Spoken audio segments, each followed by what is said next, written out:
Hello humans, welcome back to my channel. If you're new to my channel, we shape and polish gemstones using a Dremel. If that's something that interests you, please consider subscribing.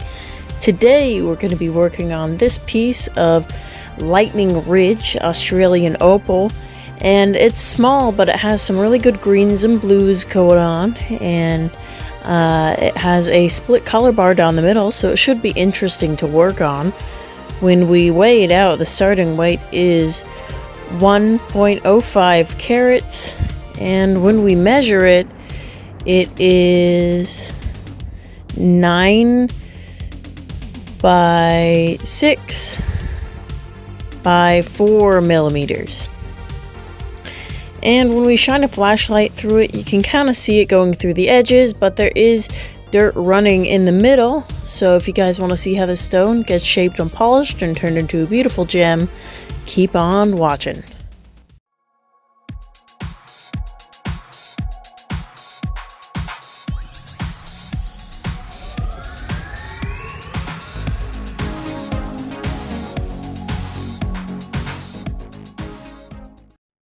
So here I have a little stencil that I made myself for a ring that I'm trying to fit, and I'm just trying to match that up with the largest part of the opal and just kind of marking where I want the shape to be.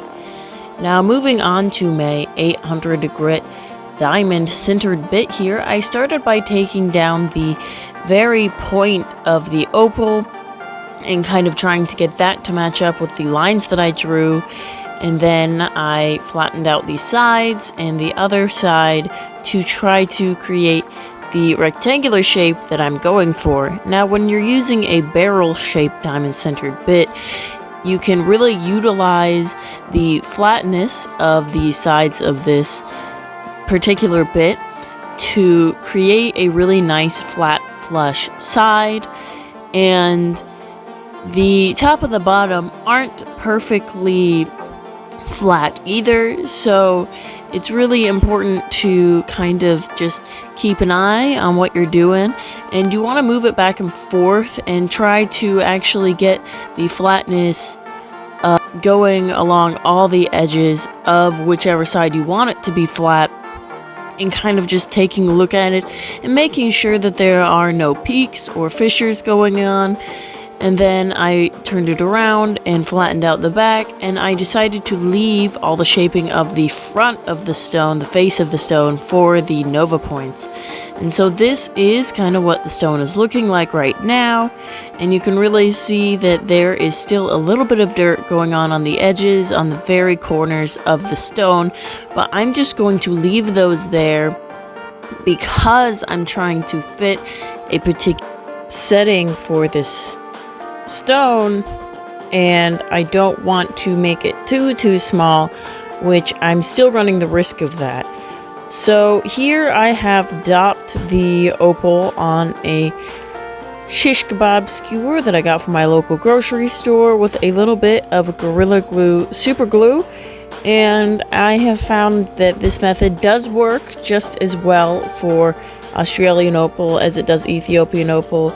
If anything, it works better on Australian than it does Ethiopian because Ethiopian is more fragile. But I am just making sure to hit all of the sides of the stone on the nova points, making sure that I'm wetting the nova points. All of my points up through the nova points, I am making sure that it is wet. And if you go onto your nova points dry, you run the risk of burning your nova point or burning your opal, so it's really just important to work wet at this point in time. And as you can see, I'm kind of going along the stone and taking it from long side to long side, short side to short side, and then I am twisting it around on the face of it. And I'm not quite sure how far in this color goes or if there is better color underneath, but I do see the potch line in the very middle where the corners of the dirt kind of meet up with it. So I'm being really careful not to shape away all of that good color that we got going on there, because there is so little of it and it is such a little stone. It's important to really keep an eye on it. And so at this point, this is what the opal looks like, and you can see it's just barely big enough for my dop, and if I were to try to shape this with my hands, it really would not be held onto, and there's still a little bit of a divot in the face. But I'm moving on to my diamond lapidary pastes, and with these I'm doing the same thing. I'm going long side, short side, and then twisting it around. And something about the particular setting that I am trying to fit with this stone is that it is not an open back setting.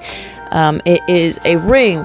So since the back isn't open on it, I'm not going to actually polish the back of this stone, because if it is to fit that setting, it will be hidden anyways, and it's not crystal. Whereas if you are going to be working on a piece of crystal opal, regardless of whether the back of the setting is open or not, you really want to make sure that the back is polished, because you will see that in the finished stone. But this is a bit of a dark opal. It's actually somewhere in between a N4 and an N5, and it leans more on the N5 side on my little darkness shading cards that I got from 53 Frogs. So it is a dark lightning rich opal, and the dirt that is showing up at the corners of it is ironstone dirt, but we don't have the what they call ginger hairs that run through certain types of opal, which we might have a stone in the future that has that sort of a thing going on in it.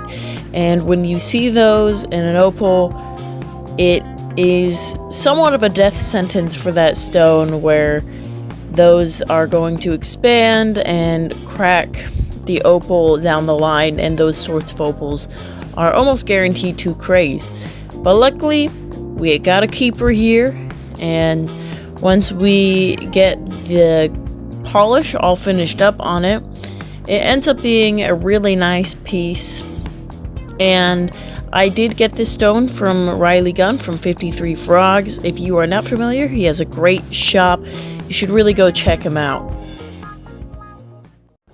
Alright guys, and this is the finished product, and as you can see, it is very small. I'm trying to show it off on top of my pants here, but it's got a great shape, and those greens are really shining through beautifully. When we weigh it out, the finished weight is 0.48 carats, so we did end up losing a fair amount of the stone, more than half. We lost 0.57 of a carat, but the polish is great, and it's a really beautiful little gem that we got here. It's got good greens and blues, as well as a little bit of orange coming through in that little piece of flash in the middle. Now, I am super happy with the final results of this stone. I feel like the shape is very even and pleasing. And if you guys have an idea of what kind of pattern this is, I want to call it a flagstone pattern, but it almost has like sort of a honeycomb-ish webbing going on, though it of course is not honeycomb. But if you want to let me know down in the comments what pattern you think this is, I would highly appreciate that. For now, I'm going to call it flagstone and floral, but regardless of what pattern it is, it's a beautiful piece, and those little divots in the corners don't bother me one bit. So this is the setting that I wanted to try to fit it into, and it's a touch small for the setting, so it has a little bit of a wiggle room there, and I'm not like a huge fan of that, so we will polish up the back of that some other time and figure out another piece for it. And when I was originally trying to fit this piece into the setting, I had forgotten which square I made the stencil for, and I just could not for the life of me get the stone to fit in the right spot. So if you end up in this situation down the line, know that you're not the only one who deals with this, and I'm pretty sure we all have had this sort of an issue one time or another.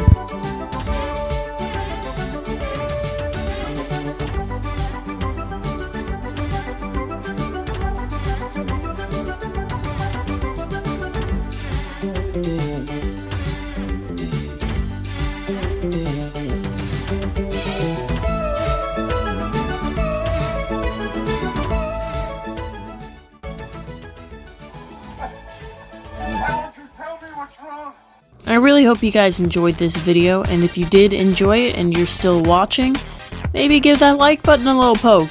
I mean, that'd be really cool if you did. If you aren't subscribed to my channel already, smash that subscribe button. If you have anything to say about this video, leave a comment. I almost always reply to my comments. And if you even have one friend, just one friend to share this video with, if you would share this with that friend that might be interested, that'd be super wicked awesome if you did. Turn on notifications if you don't have them already on, and I'll see you guys next time I make a video.